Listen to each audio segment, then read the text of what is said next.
Baik, Assalamualaikum warahmatullahi wabarakatuh. Perkenalkan, nama saya Laudia Muhammad Gunawan dengan NIM A1A1230046. Di sini saya akan mempresentasikan hasil kerja dari materi yang setelah saya cari dengan tema yang berjudul Analisis, Teori, dan Perhitungan dalam Perdagangan Internasional. Yang kedua, kritik terhadap merkantilisme. Yang ketiga ialah keunggulan absolut. Yang keempat ialah keunggulan komparatif. Yang kelima adalah model HO dan paradoks Leontief. Saya akan membahasnya satu persatu. Kita masuk di slide kedua, yaitu masuk di pendahuluan. Ada 3 poin dalam pendahuluan ini. Yang pertama ialah definisi perdagangan internasional. Yang kedua ialah studi tentang perdagangan antar negara. Yang ketiga ialah tujuan penelitian. Saya akan membahasnya satu persatu. Yang pertama ialah definisi ekonomi internasional. Perdagangan internasional merupakan salah satu aspek penting dalam perekonomian global yang mempengaruhi hubungan antar negara, distribusi sumber daya, serta kemajuan ekonomi suatu negara. Seiring berjalannya waktu, berbagai teori ekonomi telah berkembang untuk menjelaskan bagaimana perdagangan antar negara seharusnya berlangsung dan bagaimana negara-negara dapat memaksimalkan manfaat dari perdagangan tersebut. Di balik berbagai teori ini, ada pandangan dan kritik terhadap sistem yang ada, yang menciptakan pemahaman yang kompleks dan beragam tentang perdagangan internasional. Salah satu kritik terhadap sistem perdagangan yang dominan pada masa tertentu adalah kritik yang diajukan oleh David Hume terhadap teori merkantilisme.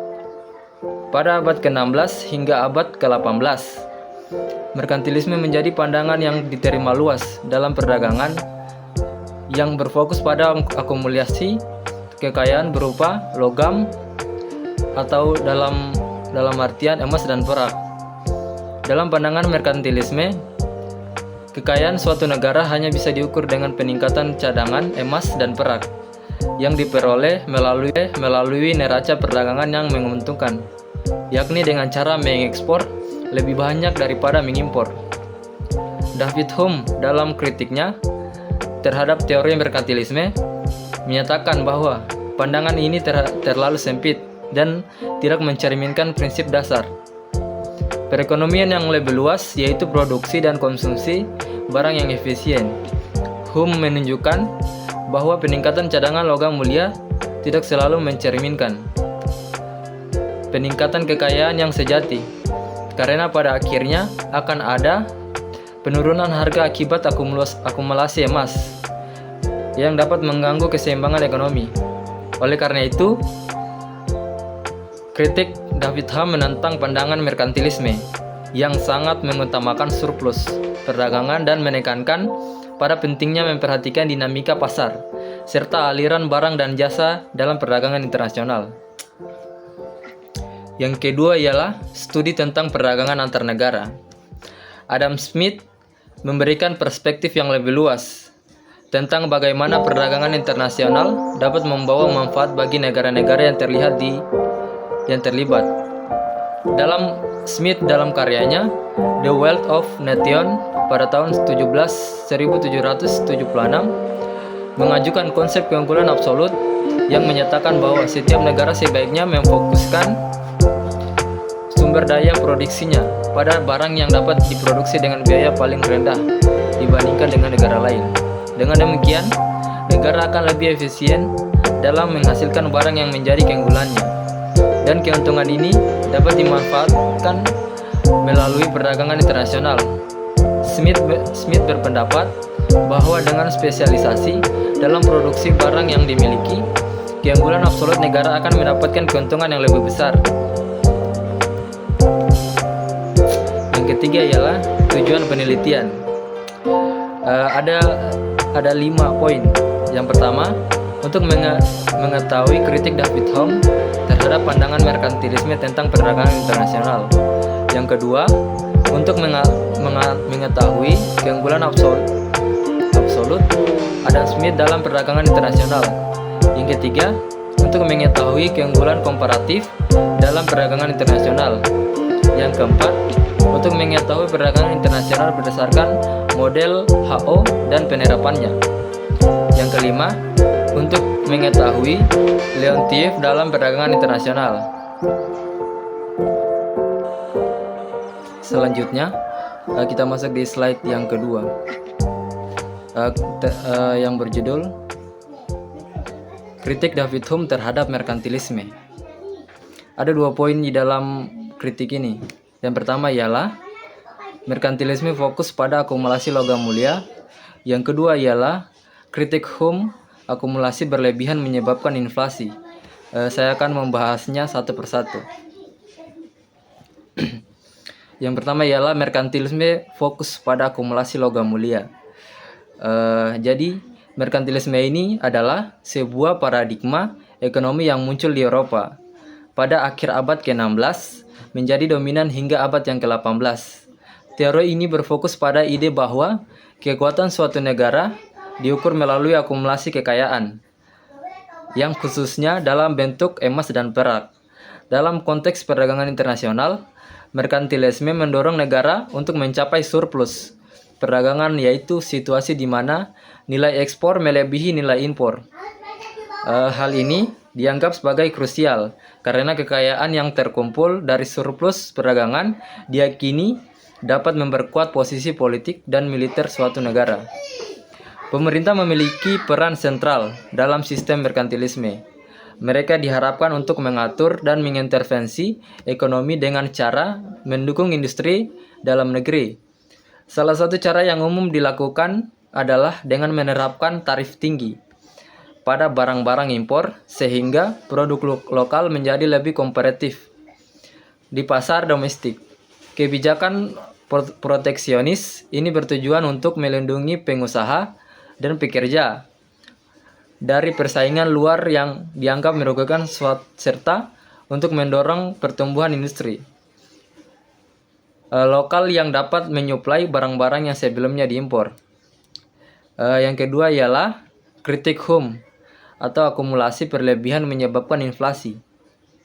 David Hume, seorang filsuf dan ekonomi terkemuka di Skotlandia, memberikan kritik yang tajam dan mendalam terhadap teori merkantilisme ini, terutama melalui konsep teori aliran harga spesies. Pandangan Hume tentang ekonomi tidak hanya merefleksikan pemikiran kritisnya terhadap praktik-praktik ekonomi yang dominan pada masanya, tetapi juga menciptakan landasan bagi perkembangan ekonomi klasik. Dalam kritiknya, Hume menguraikan beberapa poin yang menantang asumsi dasar dari merkantilisme dan memberikan wawasan baru tentang hubungan antara uang, harga, dan perdagangan internasional. Salah satu kritik utama Hume terhadap merkantilisme adalah pandangannya tentang akumulasi emas dan perak. Sebagai ukuran kekayaan suatu negara, merkantilisme berargumen bahwa kekayaan suatu bangsa terletak pada jumlah logam mulia yang dimiliki dan negara harus berusaha mengumpulkan sebanyak mungkin. Emas dan perak dimiliki negara melalui kebijakan proteksionis ini dan kontrol perdagangan.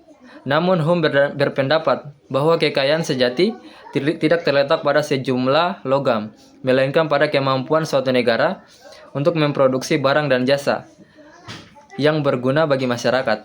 Dalam pandangannya, kekayaan harus diukur berdasarkan produktivitas dari efisiensi, bukan hanya pada akumulasi fisik dari logam mulia. Baik, selanjutnya kita masuk di slide yang ketiga. Keunggulan absolut Adam Smith. Ada 2 poin. Yang pertama, negara harus memproduksi barang dengan biaya yang terendah. Yang kedua, mendorong spesialisasi dan efisiensi. Saya akan membahasnya satu persatu. Keunggulan absolut yang pertama kali dikenalkan oleh Adam Smith dalam bukunya yang terkenal The Wealth of Nations, merupakan konsep yang fundamental dalam teori perdagangan internasional yang menekankan bahwa suatu negara akan memiliki keunggulan dalam memproduksi barang tertentu jika ia dapat melakukannya dengan biaya yang lebih rendah dibandingkan dengan negara lain. Smith berargumen bahwa setiap negara harusnya fokus pada produksi barang, sehingga dapat dihasilkan dengan efisiensi tertinggi di mana sumber daya seperti tenaga kerja, tanah, dan modal digunakan secara optimal. Dalam kerangka ini, negara yang memiliki kemampuan untuk memproduksi barang dengan biaya yang lebih rendah akan lebih mampu bersaing di pasar internasional, sehingga mendorong spesialisasi dan perdagangan lintas batas. Yang kedua, mendorong spesialisasi dan efisiensi. Meskipun keunggulan absolut menekankan pentingnya efisiensi, konsep ini tidak sepenuhnya komprehensif. Dalam situasi di mana satu negara memiliki keunggulan dalam semua barang yang diproduksi, keunggulan absolut tidak menjelaskan mengapa perdagangan tetap dapat terjadi. Oleh karena itu, teori keunggulan komparatif yang dikembangkan oleh David Ricardo muncul sebagai pelengkap, menunjukkan lebih efisiensi dalam memproduksi semua barang. Tetap ada manfaat dalam spesialisasi dan perdagangan berdasarkan biaya peluang. Dengan memahami keunggulan absolut, kita dapat melihat bagaimana negara-negara dapat memanfaatkan keunggulan mereka untuk meningkatkan perekonomian domestik sekaligus berkontribusi pada pertumbuhan ekonomi global secara menyeluruh. Baik, selanjutnya kita masuk ke slide yang keempat dengan judul Keunggulan Komparatif David Ricardo. Ada 2 poin, yaitu teori ini menyatakan bahwa perdagangan tetap menguntungkan. Yang kedua, negara fokus pada barang dengan biaya kesempatan terendah. Saya akan membahasnya satu persatu. Teori ini menyatakan perdagangan tetap menguntungkan. Artinya, konsep keunggulan komparatif diperkenalkan oleh David Ricardo adalah salah satu pilar penting dalam teori perdagangan internasional. Menurut David Ricardo, meskipun suatu negara memiliki keunggulan absolut dalam memproduksi semua jenis barang, artinya negara tersebut dapat memproduksi barang dengan lebih efisien dibandingkan negara lain meski ada manfaat dalam spesialisasi dan perdagangan. Perdagangan dapat menguntungkan semua pihak, tetapi juga menekankan pentingnya spesialisasi dan pembagian kerja. Dengan demikian, keunggulan komparatif berkontribusi pada efisiensi global, pertumbuhan ekonomi, dan meningkatkan kesejahteraan masyarakat.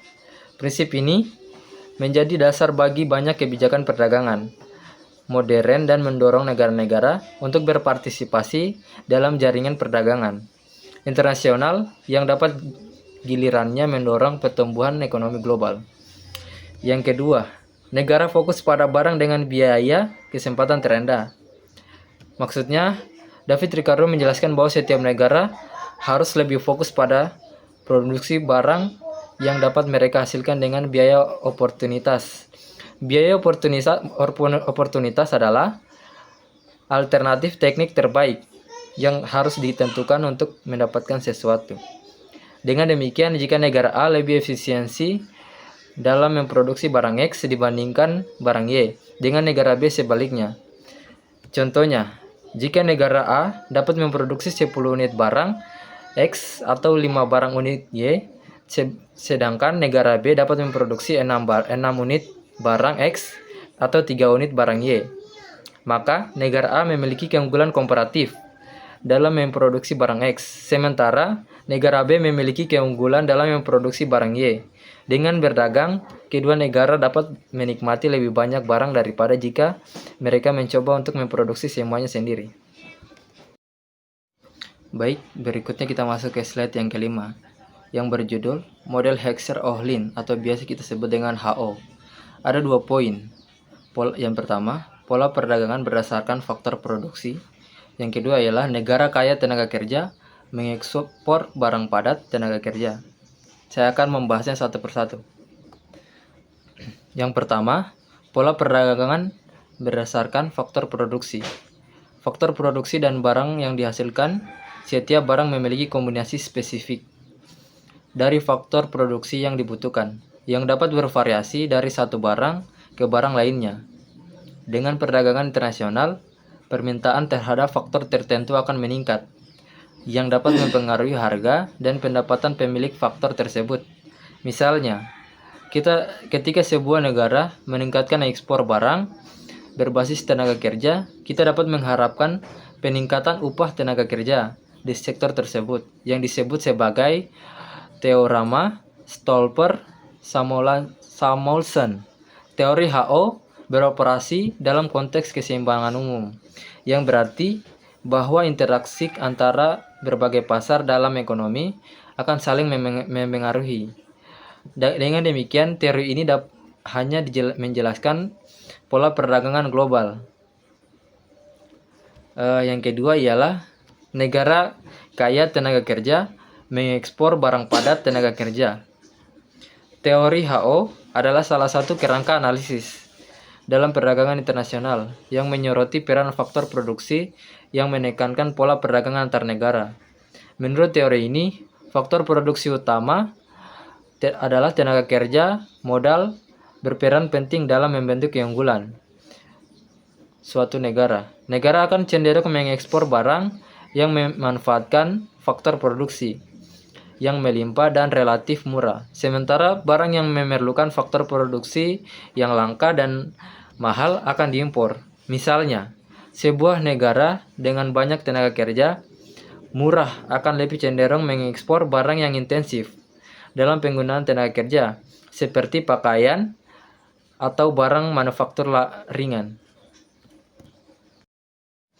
Selanjutnya, kita masuk ke slide yang ke-6, yang berjudul Paradoks Leontief. Ada 2 poin. Yang pertama, Amerika Serikat lebih banyak mengekspor barang padat tenaga kerja. Yang kedua, faktor teknologi dan tenaga kerja berkualitas turut berpengaruh. Saya akan membahasnya satu persatu. AS lebih banyak mengekspor barang padat tenaga kerja. Artinya, paradoks Leontief adalah fenomena ekonomi yang ditemukan oleh Wassily Leontief pada tahun 1953 yang menentang teori perdagangan internasional klasik. Teori ini menyatakan bahwa negara akan mengekspor barang yang memanfaatkan faktor produksi yang melimpah dan mengimpor barang yang memanfaatkan faktor yang langka. Namun, dalam menganalisis terhadap ekspor dan impor Amerika Serikat, Leontief menentukan bahwa meskipun AS dikenal kaya dan akan modal, ekspornya justru lebih banyak menggunakan tenaga kerja daripada barang-barang yang padat modal. Temuan ini menciptakan paradoks karena bertentangan dengan ekspektasi bahwa negara dengan kekayaan modal akan mengekspor barang yang padat modal. Yang kedua ialah faktor teknologi dan tenaga kerja berkualitas turut berpengaruh. Beberapa penyebabnya termasuk perbedaan dalam tingkat teknologi, kualitas tenaga kerja, dan kebijakan perdagangan yang memenuhi pola perdagangan. Paradoks ini mendorong pemikiran ulang tentang model-model perdagangan internasional dan menunjukkan bahwa faktor-faktor non-ekonomi juga berperan penting dalam ekonomi dan membuat kebijakan dapat merumuskan strategi perdagangan yang lebih efektif berdasarkan kondisi nyata yang ada. Baik, selanjutnya kita masuk ke slide yang ke-7. Kesimpulan dan rekomendasi. Ada 2 poin penting. Yang pertama, perdagangan internasional adalah faktor utama pertumbuhan ekonomi. Yang kedua, pemerintah perlu menyusun kebijakan fleksibel. Saya akan membahasnya satu persatu. Yang pertama, perdagangan internasional adalah faktor utama pertumbuhan ekonomi. Perdagangan internasional merupakan aspek krusial dalam perekonomian global yang mempengaruhi hubungan antar negara dan kesejahteraan ekonomi. Yang kedua ialah pemerintah perlu menyusun kebijakan ekonomi. Kebijakan perdagangan atau pemerintah perlu merumuskan kebijakan yang mendukung perdagangan bebas dan spesialisasi, sambil mempertimbangkan dampak sosial dan lingkungan dari perdagangan internasional.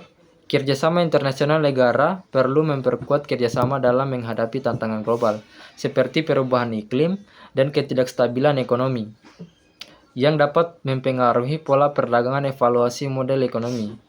Penting untuk terus mengevaluasi memperbarui model-model ekonomi yang ada agar tetap relevan dengan dinamika perdagangan global yang terus berubah. Baik, itulah pemaparan materi dari saya. Jika ada salah kata mohon dimaafkan. Saya akhiri dengan wabillahi taufiq wal hidayah. Wassalamualaikum warahmatullahi wabarakatuh. Salam apresiasi.